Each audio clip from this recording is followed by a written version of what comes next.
ഒരു മനുഷ്യന് 86,400 സെക്കൻഡാണ് ഒരു ദിവസം പടച്ചോൻ കൊടുക്കുന്നത്. ഓരോ ദിവസത്തെയും 86,400 സെക്കൻഡ് കൊഴിഞ്ഞു വീണാണ് 2025 കഴിഞ്ഞു പോയത്. നമ്മളിങ്ങനെ സങ്കല്പിക്കുക, നമ്മുടെ അക്കൗണ്ടിലേക്ക് എല്ലാ ദിവസവും 86,400 രൂപ വരുന്നുണ്ട്. അത് വ്യവസ്ഥാപിതമായി ഉപയോഗിക്കണം. ഇന്ന കാര്യങ്ങൾക്ക് ഇന്ന പെർസെന്റേജ് യൂസ് ചെയ്യണം, എന്നാൽ മാത്രമേ അത് കിട്ടുള്ളൂ എന്ന് പറഞ്ഞു കഴിഞ്ഞാൽ ആ 86,400 രൂപ ചെലവിടാനുള്ള ഒരു പ്ലാന് നമ്മളെടുത്തുണ്ടാവും. രാവിലെ 6 മണിക്ക് പൈസ പോസ്റ്റ് ചെയ്യും, അടുത്ത ദിവസം രാവിലെ 6 മണിയാകുമ്പോഴേക്ക് ആ പൈസ പോയിട്ടുണ്ടാകും എന്നുള്ളതാണ് രൂപമെങ്കിൽ ഉറപ്പായിട്ടും അയാൾ ആ ക്യാഷ് ഒരിക്കലും ലാപ്സ് ആക്കി കളയില്ല. അതിനെ ചിട്ടയായി കൃത്യമായി ഉപയോഗിക്കും. എങ്കിൽ ആ പണത്തെക്കാളും മൂല്യവത്തായ മിനിറ്റുകൾ, ഓരോ മിനിറ്റും നമ്മുടെ ശരീരമായി നിലനിൽക്കണമെങ്കിൽ എന്തെല്ലാം രാസപ്രക്രിയകളും എന്തെല്ലാം ക്രമീകരണങ്ങളും നമ്മുടെ ശരീരത്തിൽ സംഭവിച്ചുകൊണ്ടിരിക്കുന്നു. മനുഷ്യന്റെ ശരീരത്തിലെ രക്തമൊഴുകുന്ന ഞരമ്പുകളെ നിവർത്തിവെച്ചാൽ ഈ ഭൂമിയുടെ ചുറ്റളവിനേക്കാളും വലുതായിരിക്കും അത് എന്നാണ്. കുറച്ചൊക്കെ ഞാനൊരു സയൻസിന്റെ ഒക്കെ ഒരാളാണ്, ഞാൻ കുറച്ചൊക്കെ വായിക്കുന്ന ആളാണെന്നൊക്കെ വിചാരിക്കുന്ന ആളുകൾ അതും ഒരു അടിച്ചു വിട്ടതായിരിക്കും എന്ന് കരുതും. എനിക്കൊരു ശ്രോതാവ് ഉണ്ടായിരുന്നു പണ്ട്. അദ്ദേഹം ഒരു സെമി എയ്ത്തിസ്റ്റ് ആയിരുന്നു. എന്നാലും പള്ളിയിൽ വരും. ഭാര്യ ഭയങ്കര കരച്ചിലും പറച്ചിലൊക്കെ ആകുമ്പോൾ പള്ളിയിൽ വരും. ജുമാ കഴിഞ്ഞാൽ മുമ്പ് കുത്തുബയെ വിലയിരുത്തിക്കൊണ്ട് എനിക്ക് ചില ശബ്ദ സന്ദേശങ്ങളൊക്കെ അയക്കും. ഞാനത് വളരെ എന്നെക്കാളും വലിയൊരു പ്രായമുള്ള മനുഷ്യനാണ്. അദ്ദേഹത്തെ എല്ലാ ബഹുമാനത്തോടെയും അദ്ദേഹത്തിന്റെ ശബ്ദമൊക്കെ കേൾക്കും. എനിക്ക് എന്തെങ്കിലും പറയണമെന്ന് തോന്നിയിട്ടുണ്ടെങ്കിൽ അദ്ദേഹത്തിന് ചെറിയൊരു പ്രതികരണം കൊടുക്കും. ഒരു ദിവസം അദ്ദേഹം വളരെ വൈലന്റ് ആയിട്ട് എനിക്ക് വോയിസ് അയച്ചു. നിങ്ങളെന്താ വിചാരിച്ച്, നിങ്ങളെ മെമ്പറിൽ കയറി എന്തെങ്കിലും അടിച്ചു വിട്ടാൽ അതൊന്നും അറിയാത്ത മണ്ടന്മാരാണോ ഞങ്ങളെന്നാണോ നമ്മൾ ഉദ്ദേശിച്ച് എന്നൊക്കെ ചോദിച്ചിട്ട്. അപ്പോ കാര്യം ആദ്യം മുമ്പ് പറയണില്ല. എന്താ, ഞാൻ ഇതേ പ്രയോഗം നടത്തിയിരുന്നു.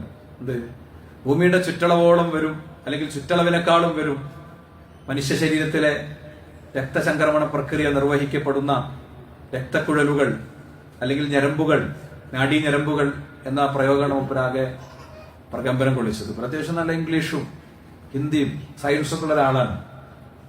ഞാൻ അദ്ദേഹത്തിന് ഇതിന്റെ കൃത്യമായ സയന്റിഫിക് സോഴ്സുകൾ അയച്ചു കൊടുത്തപ്പോൾ അദ്ദേഹം വളരെ താഴ്മയോടുകൂടെ കീഴടങ്ങി എന്നോട് സംസാരിച്ചു. അപ്പൊ ആ ഒരു ചാൻസിൽ ഞാൻ മൂപ്പരോട് പറഞ്ഞു, നിങ്ങളുടെ എല്ലാ വിഷയങ്ങളും ഇങ്ങനെയാണ്.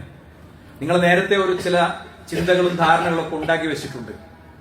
അതിലേക്ക് സ്കെയിൽ ചെയ്തുകൊണ്ടാണ് നിങ്ങൾ എല്ലാ കാര്യത്തെയും എടുക്കുന്നത്. ഇതിൽ നിങ്ങൾക്ക് എത്ര പിഴവുണ്ടോ അതുപോലെ പിഴവുണ്ട് നിങ്ങൾ ചിന്തിക്കുന്ന 90% കാര്യങ്ങൾക്കും. ഇത് നിങ്ങൾക്ക് തിരുത്താനും ചിന്തിക്കാനുള്ള നല്ലൊരു അവസരമാണെന്ന് അദ്ദേഹത്തോട് പറഞ്ഞു. ഞാൻ പറയാൻ ശ്രമിച്ചത്, ഭൂമിയുടെ ചുറ്റളവിനേക്കാളും വിശാലതയുള്ള രക്തക്കുഴലുകൾ ഓരോ മനുഷ്യന്റെയും ശരീരത്തിൽ സൃഷ്ടിച്ച് നമ്മുടെ ജീവിതത്തിൽ ഓരോ സെക്കൻഡുകളെയും സമ്പന്നമായി കൊണ്ടുപോകുന്ന റബ്ബ്, ആ റബ്ബിനോട് അൽഹംദുലില്ലാഹ് പറയുമ്പോൾ അതിന് വേറൊരു സുഖമുണ്ട്. ആ റബ്ബിനെ കുറിച്ച് അള്ളാഹു അക്ബർ എന്ന് പറയുമ്പോൾ അതിന് വേറൊരു മനോഹാരിത ഉണ്ട്. അള്ളാഹു അക്ബർ തന്നെയാണ്, വലിയവൻ തന്നെയാണ് നമുക്ക് മനസ്സിലാവും. അപ്പോ ഓരോ ദിവസവും കിട്ടുന്ന 86,400 സെക്കൻഡുകൾ അത് കഴിഞ്ഞ 2025 നമ്മൾ എങ്ങനെ ചെലവിട്ടു എന്നതൊന്ന് ആലോചിച്ച് നോക്കണം. ഹസനുൽ ബസ്രി റഹിമഹുല്ലാഹ് പറഞ്ഞു, ഇബ്ന ആദം ഇന്നമാ അൻത അയ്യാമ്, ഓ മനുഷ്യപുത്ര, നീ എന്ന് പറഞ്ഞാൽ കുറച്ച് ദിവസങ്ങളാണ്. തിങ്കളാഴ്ചയും ചൊവ്വാഴ്ചയും ബുധനാഴ്ചയും ശനിയാഴ്ചയൊക്കെയാണ്. എന്താ, ഫൈദാ ദഹബ യൗമുൻ, നിന്റെ ഒരു ദിവസം പോയാൽ ദഹബ ബഅദുക്, നിന്നിൽ നിന്ന് കുറച്ച് പോയി കഴിഞ്ഞു. പോയ ഒരു തിങ്കളും ശനിയും ചൊവ്വയും ഞായറൊന്നും തിരിച്ചു വരൂല. പോയതൊന്നും തിരിച്ചു വരൂല. പോയതൊക്കെ പോയതു തന്നെയാണ്. അതുകൊണ്ട് തന്നെ മുൻഗാമികൾ അവരുടെ ജീവിതത്തെ മനോഹരമായി ചിട്ടപ്പെടുത്തിയിരുന്നു. അലാം ക്ലോക്കുകളും വാച്ചുകളും റിമൈൻഡറുകളും നോട്ടിഫിക്കേഷനുകളും ഒന്നും ശല്യമോ സൗകര്യമോ ആകാത്ത ജീവിതത്തിലൂടെ മുന്നോട്ട് പോയ അവരെ ജീവിതത്തെ കുറിച്ച് കാഴ്ചപ്പാട് എന്താണെന്നറിയോ? ഇബ്നു മസ്ഊദ് റളിയല്ലാഹു അൻഹു പറയാണ്, മാ നദിംതു അലാ ഷൈഇൻ നദമി അലാ യൗമിൻ ഗറബത് ശംസുഹു നഖസ ഫീഹി അജലി വലം യസിദ് ഫീഹി അമലി. മാ നദിംതു അലാ ഷൈഇൻ നദമി, ഞാൻ ഏറ്റവും കൂടുതൽ ദുഃഖിച്ചത് എന്തിനു വേണ്ടിയാണ്? അലാ യൗമിൻ, ഒരു ദിവസത്തിന്റെ കാര്യത്തിലാണ് ഞാൻ ഏറ്റവും കൂടുതൽ ദുഃഖിച്ചത്. എനിക്ക് കച്ചവടത്തിൽ നഷ്ടം വന്നതോ, എന്റെ വണ്ടി ഇടിച്ചതോ, എന്റെ കുട്ടി മരിച്ചതോ അതൊന്നല്ല എന്റെ ഏറ്റവും വലിയ ദുഃഖം. എന്റെ ഏറ്റവും വലിയ ദുഃഖം എന്ന് പറയുന്നത് സൂര്യൻ അസ്തമിച്ച ഒരു ദിനത്തെക്കുറിച്ചാണ് ഞാൻ ഏറ്റവും കൂടുതൽ ദുഃഖിച്ചത്. എന്താ എന്റെ പ്രത്യേകത? നഖസ ഫീഹി അജലി, സൂര്യൻ അസ്തമിച്ചതോടുകൂടെ എന്റെ ഒരു ദിവസം എന്റെ അടുത്തുനിന്ന് പോയി. വലം യസിദ് ഫീഹി അമലി, എനിക്ക് പുതിയതായി ഒരു അമലും ചെയ്യാനും പറ്റിയിട്ടില്ല. അപ്പൊ അള്ളാഹുവിന് വേണ്ടി അർത്ഥവത്തായ എന്തെങ്കിലും ചെയ്യാത്ത ഒരു ദിനം എന്നിൽ നിന്ന് കഴിഞ്ഞു പോകുമ്പോഴാണ് എനിക്ക് ഏറ്റവും വലിയ വേദന, എനിക്ക് ഏറ്റവും വലിയ വിഷമം എന്നാണ്. അപ്പൊ പലപ്പോഴും നമ്മളൊന്ന് തിരിഞ്ഞു നോക്കിയാൽ, 2025 തിരിഞ്ഞു നോക്കിയാൽ നമ്മൾ എന്താണ് കാണുക? വീടും എന്തൊക്കെയോ അറ്റകുറ്റപ്പണികളെങ്കിലും നടത്തിയിട്ടുണ്ട്, വണ്ടി മാറിയിട്ടുണ്ട്, വീട്ടിൽ പുതിയ ഒരു അതിഥി വന്നിട്ടുണ്ട്, മരുമോള് വന്നിട്ടുണ്ട്, അല്ലെങ്കിൽ പേരക്കുട്ടി ഉണ്ടായിട്ടുണ്ട്, അല്ലെങ്കിൽ നമ്മളൊരു പുതിയ ഫോൺ വാങ്ങിയിട്ടുണ്ട്. എന്തോ ചില കാര്യങ്ങളൊക്കെ പുതുതായി 2025 സംഭവിച്ചിട്ടുണ്ട്.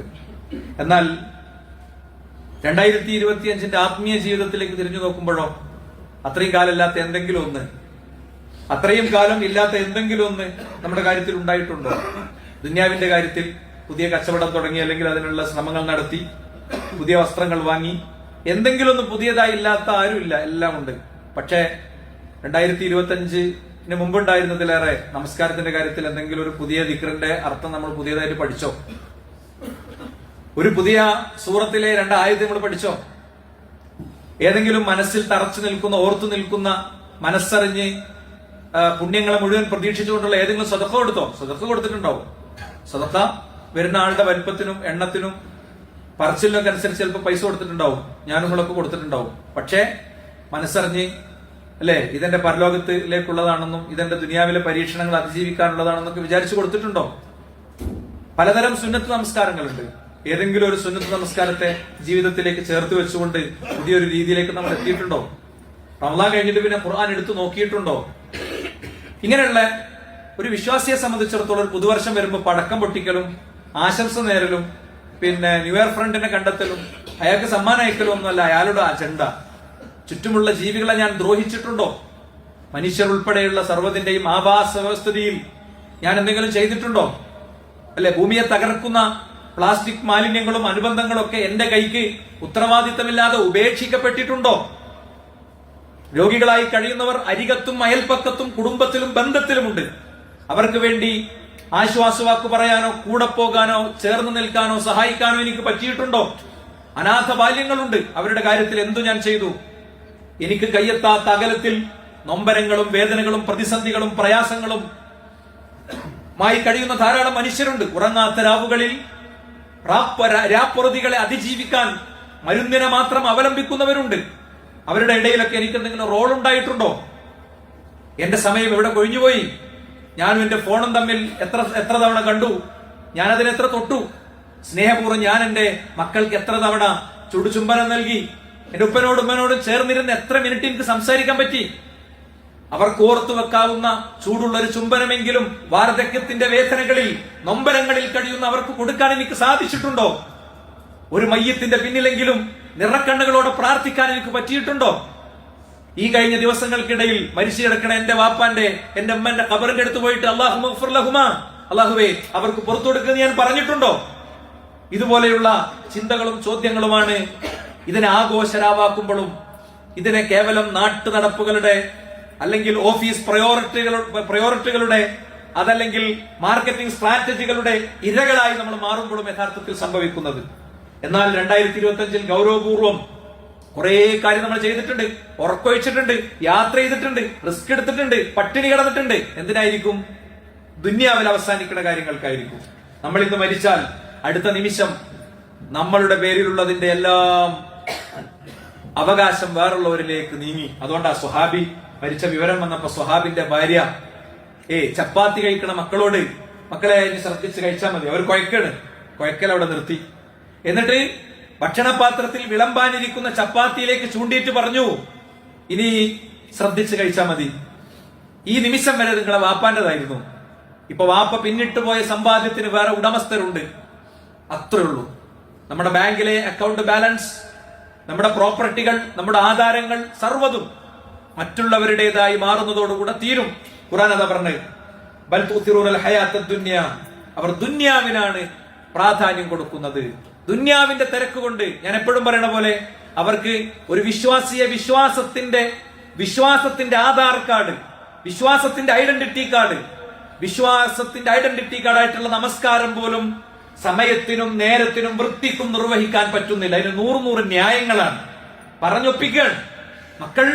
മാതാപിതാക്കൾ അവരെ നിസ്കാരത്തിന് വിളിക്കണവർക്ക് ഇഷ്ടമല്ല. മാതാപിതാക്കൾ അത്തരം കാര്യങ്ങൾ ശ്രദ്ധിക്കണില്ല. സ്ത്രീകളെ സംബന്ധിച്ചിടത്തോളം അടുക്കളയിലാണ് കഴിഞ്ഞിരിക്കുകയാണ്. അടുക്കളയും വരാന്തയും മുറ്റവും അടിച്ചോരലും അതിമണ് തീരലാണ് ഹയാത്ത് അല്ലെ. അതൊന്നും ഒരിക്കലും ഒഴിവാക്കാൻ പറ്റാത്ത കാര്യമാണ്. അതൊന്നും സമയം തെറ്റാൻ പറ്റൂല. പക്ഷെ ദുഹറിന് വേണമെങ്കിൽ അസർക്കെത്താം, അസർ വേണമെങ്കിൽ ഒഴിവാക്കാം. കല്യാണമാണെങ്കിൽ പിന്നെ അന്ന് നിസ്കാരമല്ല. പാർട്ടിയും പ്രകടനവും പരിപാടിയാണെങ്കിൽ പിന്നെ മതം ആ പരിസരത്തില്ല അല്ലെ. മതത്തിന് പിന്നെ അവിടെ ഒരു റോളും ഇല്ല. ഇങ്ങനത്തെ ഒരു ജീവിയായി നമ്മൾ മാറിയാൽ വിശുദ്ധ ഖുർആനിലെ അടുത്ത പ്രയോഗം നമ്മളൊക്കെ എത്രയോ തവണ ഓതിയ നമുക്ക് ഹിഫ്ളുള്ള ആയത്താണിത്.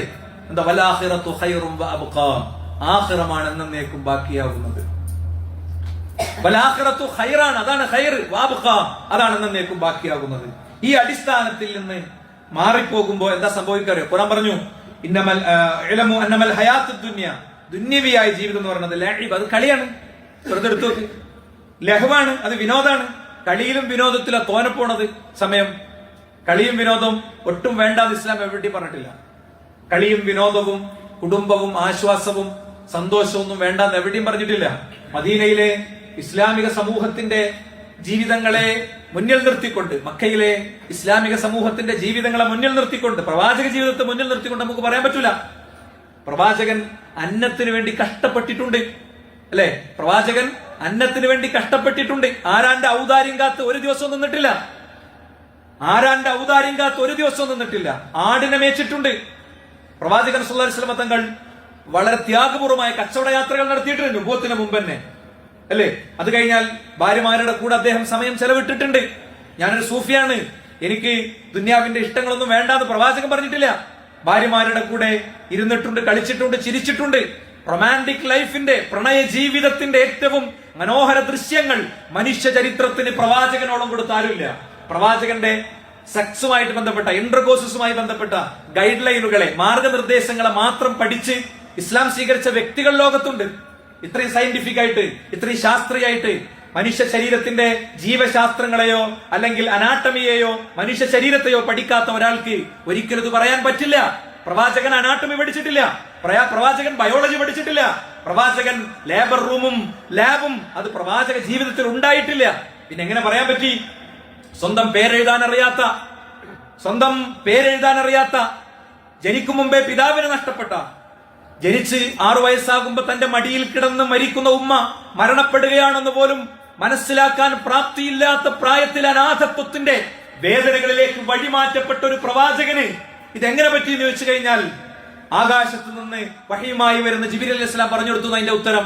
വാനമിനൽ മുസ്ലിമീൻ, ഞാൻ മുസ്ലിങ്ങളിൽ പെട്ടവനാണെന്ന് ആരുടെ മുന്നിലും എവിടെയും കരുത്തോടെ, ഉറച്ച ശബ്ദത്തോടെ, ഉന്നതമായ ആവേശത്തോടെ, കൃത്യമായ വിവേകത്തോടെ പറയാൻ ഒരു വ്യക്തിയെ പ്രാപ്തമാക്കുന്ന എന്തൊക്കെ കാര്യങ്ങളുണ്ട് നമ്മുടെ മുന്നിൽ.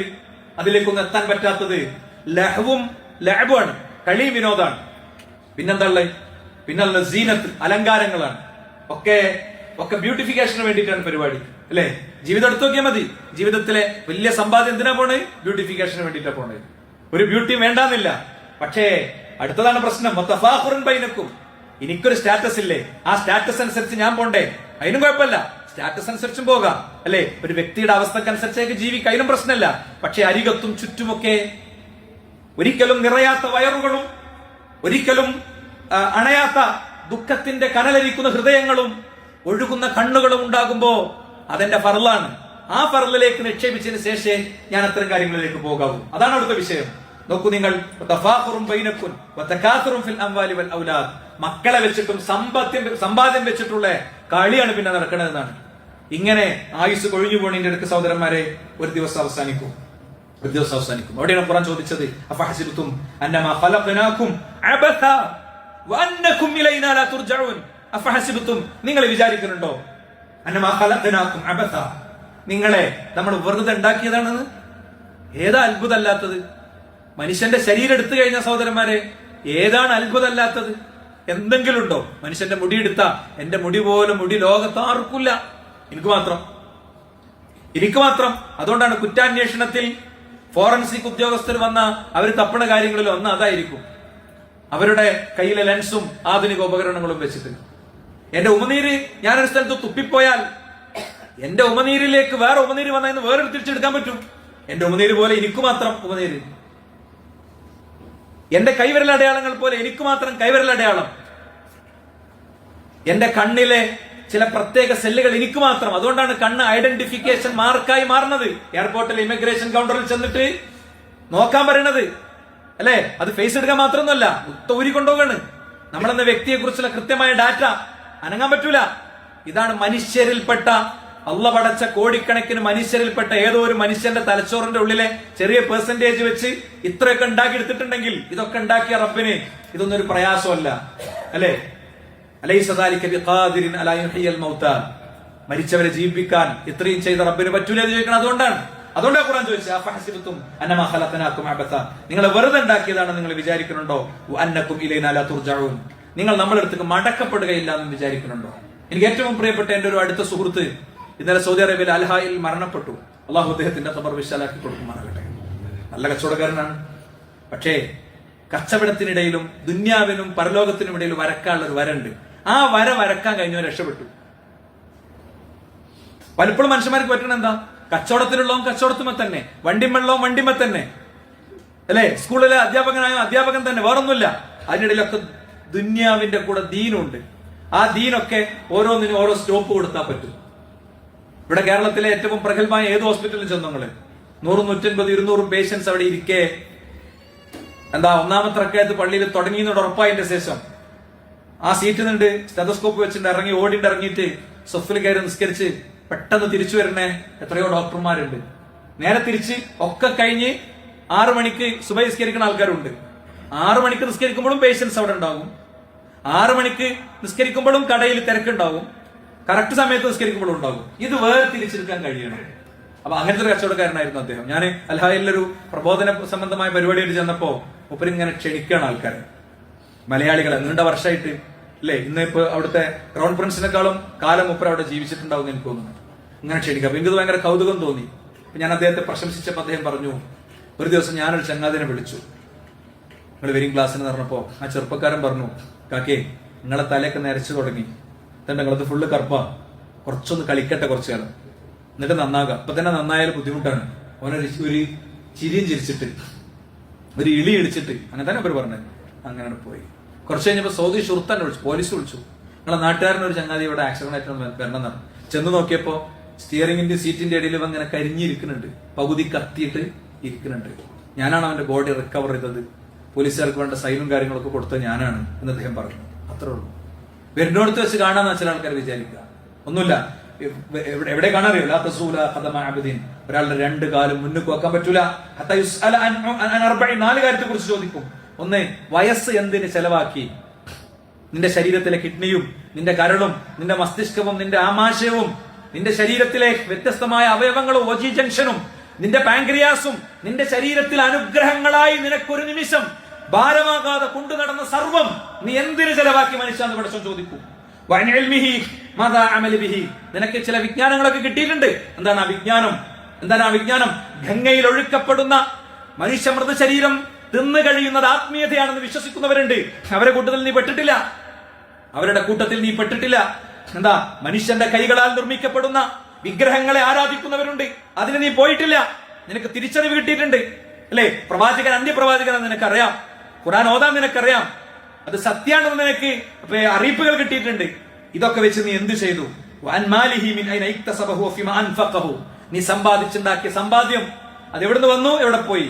അതിന്റെ റെസിപ്റ്റും അതിന്റെ വൗച്ചറും രണ്ടും വേണ്ടി വരും. എന്തിന് ചെലവാക്കിയ ഓരോ നാണയത്തുട്ടിനും മറുപടി പറയേണ്ടി വരും. നല്ല ആരോഗ്യമുള്ള ശരീരം ഉണ്ടായിരുന്നു, നല്ല ആരോഗ്യമുള്ള ശരീരം, എവിടെയും വേദനകളില്ലാത്ത ശരീരം, അത് വെച്ച് നീ എന്ത് ചെയ്തു എന്നതടക്കം കൃത്യമായി ചോദ്യം ചെയ്യപ്പെടും എന്നാണ്. അതുകൊണ്ട് സഹോദരന്മാരെ, റസൂലുള്ളാഹിനോട് ചോദിച്ചു, അയ്യുന്നാസി ഖൈറു, ജനങ്ങളിൽ ഏറ്റവും നല്ല ആളാരാന്ന് വെച്ചപ്പോ പ്രവാചകൻ പറയാം, മൻ ത്വാല ഉംറുഹു വഹസുന അമലുഹു, നല്ല ദീർഘായുസ് കിട്ടിയിട്ട് സൽക്കർമ്മം ചെയ്ത ആളാണ്. അപ്പൊ സ്ഥിരമായിട്ട് കുറച്ച് പുണ്യങ്ങൾ വേണം. നമുക്ക് നല്ല നല്ല തീരുമാനങ്ങളൊക്കെ എടുക്കാൻ കഴിയും. റമദാനിലേക്കാണ് നമ്മൾ പോണത്.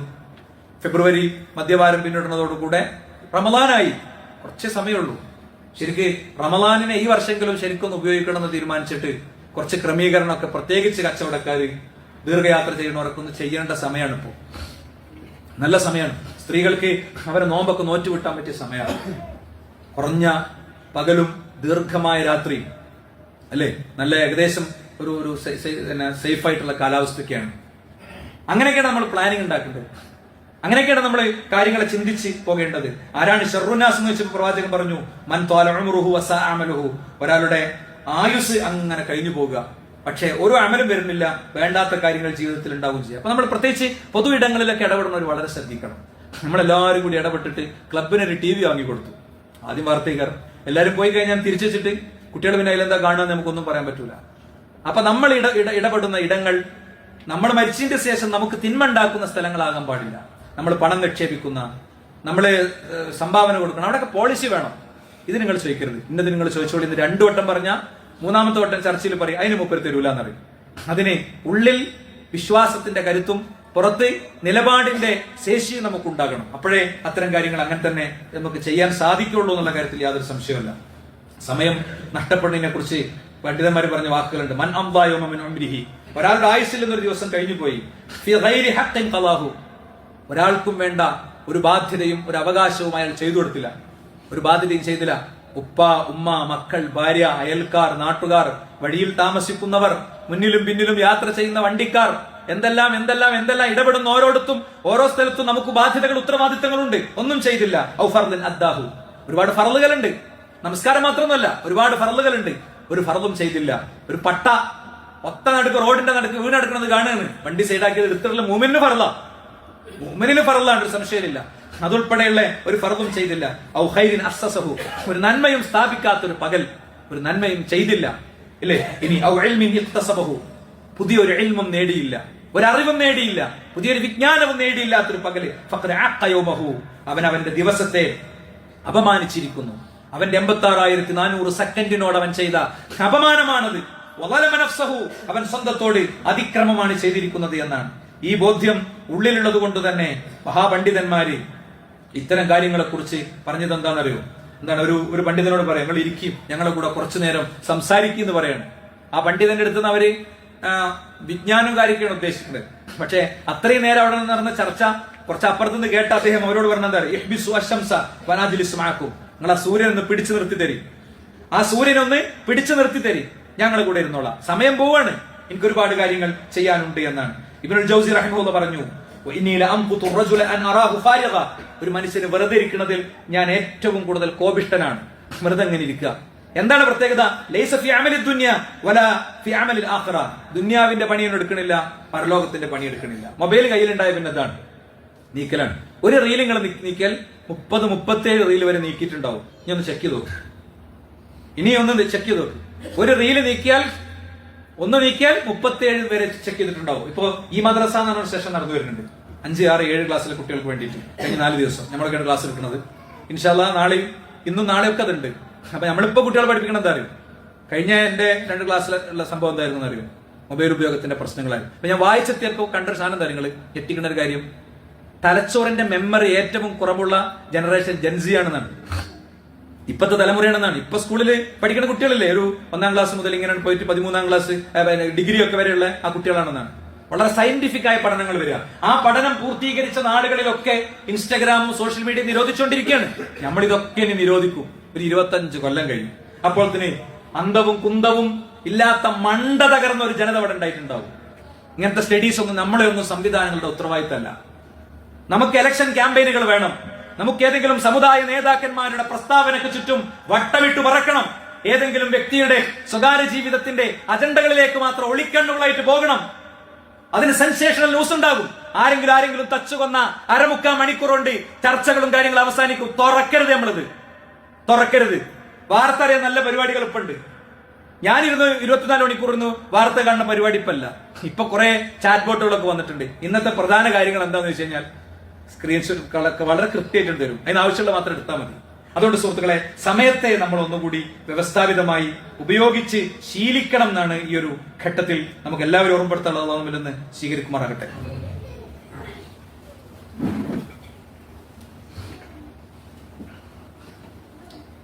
അൽഹംദുലില്ലാഹി വസ്സലാത്തു വസ്സലാമു അലാ റസൂലില്ലാഹി വഅലാ ആലിഹി വസഹ്ബിഹി അജ്മഈൻ. അമ്മാ ബഅദ്. വളരെ ഗൗരവത്തോടെ ജീവിതത്തെ കാണാനും ജീവിതത്തിന്റെ എല്ലാ മേഖലയിലും റബ്ബിനെ സൂക്ഷിക്കാനുള്ള തൗഫീഖ് അല്ലാഹു സുബ്ഹാനഹു വ തആല നമുക്ക് നൽകുമാറാകട്ടെ. പ്രിയപ്പെട്ടവരെ, ശരിക്കും പറഞ്ഞാൽ ഈ വിഷയം വായിച്ചു കഴിഞ്ഞപ്പോൾ ഈ വിഷയം പറയണോന്ന് ഞാനിങ്ങനെ കൺഫ്യൂഷനായി. കാരണം പണ്ഡിതന്മാരൊക്കെ ഈ വിഷയത്തെ കൈകാര്യം ചെയ്തൊരു ലെവൽ വെച്ച് നോക്കുമ്പോൾ ഇത് പറയാനുള്ള യോഗ്യത പോലും നമുക്കില്ല.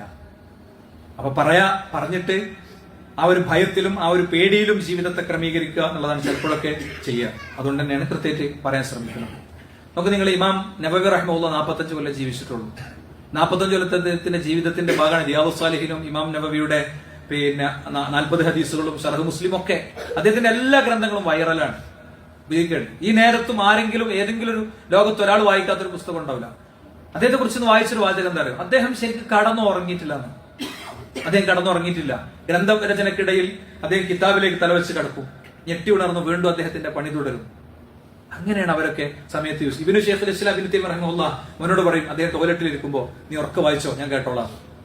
ഒരു മിനിറ്റ് പോലും എന്താ പറയാ കളയാതെ സമുദായത്തിന് വേണ്ടി, സമൂഹത്തിന് വേണ്ടി, ദീനിനു വേണ്ടി, ക്ലാരിറ്റികൾക്ക് വേണ്ടി നിലക്കൊണ്ടവരാണ് ഇവരൊക്കെ. അവരെ ആയുഷിന്റെ അങ്ങനത്തെ പ്രത്യേകത ഉണ്ട്.